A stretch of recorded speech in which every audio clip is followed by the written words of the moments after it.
given the increasing diversity of America's populations, the dangers of sectarianism are greater than ever. Whatever we once were, we are no longer a Christian nation, at least not just. We are also a Jewish nation, a Muslim nation, and a Buddhist nation, and a Hindu nation, and a nation of non-believers. And even if we did have only Christians in our midst, if we expelled every non-Christian from the United States of America, whose Christianity would we teach in the schools? Would it be James Dobson's or Al Sharps's? Which passages of Scripture should guide our public policy? Should we go with Leviticus, which suggests slavery is okay, and that eating shellfish is an abomination? Or we could go with Deuteronomy, which suggests stoning your child if he strays from the faith? Or should we just stick to the Sermon on the Mount, a passage that is so radical that it's doubtful that our own Defense Department would survive its application? So before we get carried away, let's read our Bibles now. Folks haven't been reading their Bible. Which brings me to my second point. Democracy demands that the religiously motivated translate their concerns into universal rather than religion-specific values. What do I mean by this? It requires that their proposals be subject to argument and amenable to reason.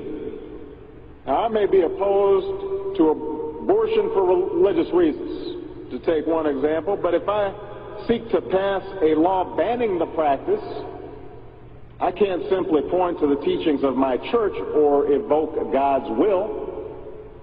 I have to explain why abortion violates some principle that is accessible to people of all faiths, including those with no faith at all. Now, this is going to be difficult for some who believe in the inerrancy of the Bible, as many evangelicals do. But in a pluralistic society, we have no choice.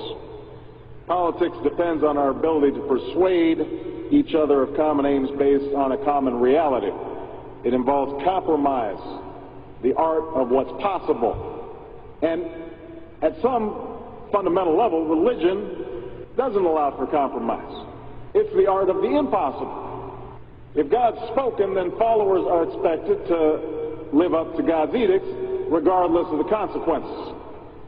Now, to base one's own life on such uncompromising commitments may be sublime, but to base our policy making on such commitments would be a dangerous thing. And if you doubt that, let me just give you an example. We all know the story of Abraham and Isaac.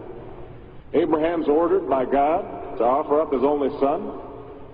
Without argument, he takes Isaac up to the mountaintop, he binds them to the altar, raises his knife, prepares to act as God commanded. Now, we know things worked out.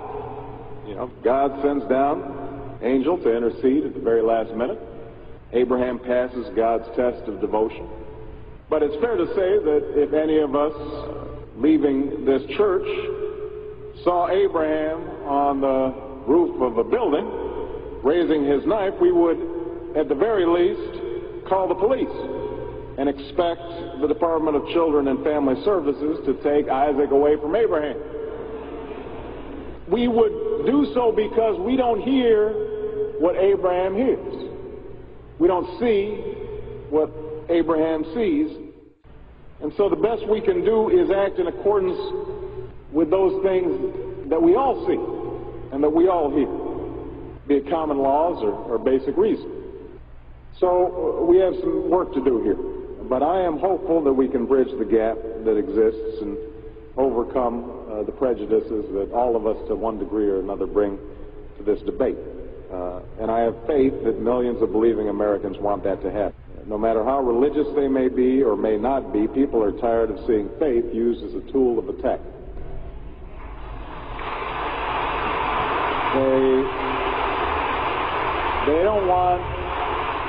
They don't want faith used to belittle or to divide, because in the end, that's not how they think about faith in their own lives.